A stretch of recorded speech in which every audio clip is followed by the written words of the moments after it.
Hello and welcome to Focus On the AGRF 2021 Summit that brings together all stakeholders to unlock the political, policy, financial commitments as well as innovations the continent has made and that it continues to work towards to achieve a resilient and robust food system for all. We have the Acting Managing Director of AGRF, Jennifer Baarn, with us to tell us more about the summit and what to expect in the coming days. Welcome to CNBC Africa, Jennifer. Thank you so much. I'm very happy to be here and good morning from Nairobi. Well, good morning to you. Let's get right into it. What does the theme of this year's AGRF Summit stand for? What do you mean by resilience and recovery in food systems? So together with the Kenyan government and the partners of the AGRF, we selected the theme Pathways to Recovery and Resilient Food Systems. And we've done this for several reasons. This is really a year of momentum. It is a year of food systems transformation as we are working towards the UN Food Systems Summit in September. The AGRF conference this year aims to elevate a single coordinated African voice to the UN Food Systems Summit. In addition as well, this is the year, the second year that we're in the COVID pandemic. And what the pandemic has done is that it really amplified a number of underlying issues that are impacting the resilience of our farmers, our SMEs, and our food value chains altogether. So in combination with the pandemic and the climate impact that one is to expect in the coming years, and it's already showing effect right now in Africa, what are some of the glaring gaps that you've noticed in food systems in Africa?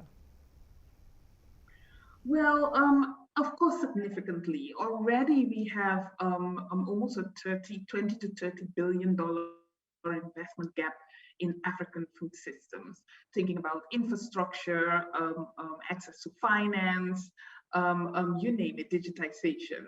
What the pandemic has done is that it really has amplified and made very visible some of the weaknesses that we have. Just thinking about a couple of statistics, right? Because we've been doing surveys across the continent. Over 60% of the SMEs that we're working with have reported revenue loss of 40% or more. 40% have considered and are considering or are closing some of their business ventures and activities. We've also seen other types of impacts in our value chains, labor shortages, challenges in accessing credit, a halt towards investments and all type of due diligence that was critical to increasing the investments into the agriculture sector. So what kind of finance methods do you think are key today to agricultural development in Africa when it comes to microfinancing for small landholders or SMEs or women-owned businesses? What are some of these areas where, or a combination of these methods that one needs to focus on now going forward? Points that you mentioned, a combination of these methods, and I think that is critical. We need to have a holistic approach towards food systems transformation. That also means that we need to have a holistic approach, almost like an ecosystem perspective, in terms of how we are supporting our farmers and our SMEs to transform. We have an agribusiness deal room where companies, governments, major buyers, and all kinds of other actors like development partners come together as an ecosystem to really facilitate SMEs through their entire growth stage. We do matchmaking with investors, with lenders, but also think about startups and young people who all they have is an idea. We connect them to angel investors, to knowledge partners, to new initiatives. So one of the things that we are trying to do is make sure that we bring the ecosystem together to in an integrated manner, talk about all of these different items and to also match different actors together. So I think that is one. How can you ensure that there's stronger connectivity? Number two is also just raising awareness, also within the financial system in terms of what are the different solutions required? How do we manage and mitigate risk across the value chain? So for example, one of the things that we will be discussing at the AGRF as well are bankability metrics. We all know that many financial institutions see the agriculture sector as high risk, struggle to identify risk mitigators, struggle basically with the transaction cost. Even when it comes to a micro investment, micro loan, it might take as much paperwork as well as human resources as a more significant and sizable transaction. So one of the things that we are discussing at this year's AGRF is also the credibility, the accountability metrics. So with young entrepreneurs and farmers as well, to almost create a closed loop where offtake contracts can be used as a collateral for input financing, etc. There are quite a number of these initiatives that are going on across the continent. The challenge is always how do you scale that across not just 5,000 farmers, but 5 million. I'm glad you mentioned the risk factor to agricultural development and just in general the industry today. Like we spoke about climate impact going forward. So what kind of role do you think incentives, subsidies, and especially insurance will play, and where will this money come from? How to secure this system? So I think when we're talking about risk mitigation and management, when we talk about investments, I think what is always critical to take a step back, and one of the things that I always say is, one, we need a holistic approach. The entire ecosystem needs to be aligned in terms of what the priorities are, and we should put collaboration first. What we often come across is that along the value chain, you will have a development partner program focusing on X, the government investing in road Y, investors looking at a completely different set.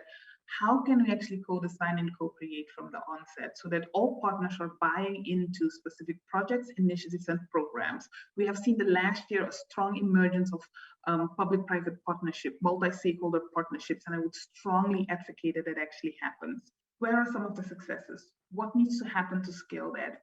And who can be involved in this? In the upcoming AGRF, we will have also commitments and announcement towards food systems transformation. We are expecting billions of dollars to be committed by partners across the ecosystem into this. And what we are advocating for, co-creation, co-design, co-implementation, and let's hold each other jointly accountable. That's brilliant to hear. Billions of dollars to be invested in the agricultural community. What do you think is that going to do for women in agriculture and the youth in agriculture? What role do they play and in overall development once they are empowered?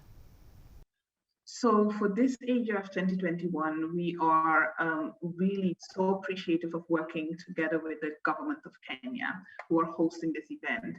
And His Excellency Kenyatta has emphasized to all of us the importance, the critical importance of engaging youth and making them aware of what food systems transformation entails.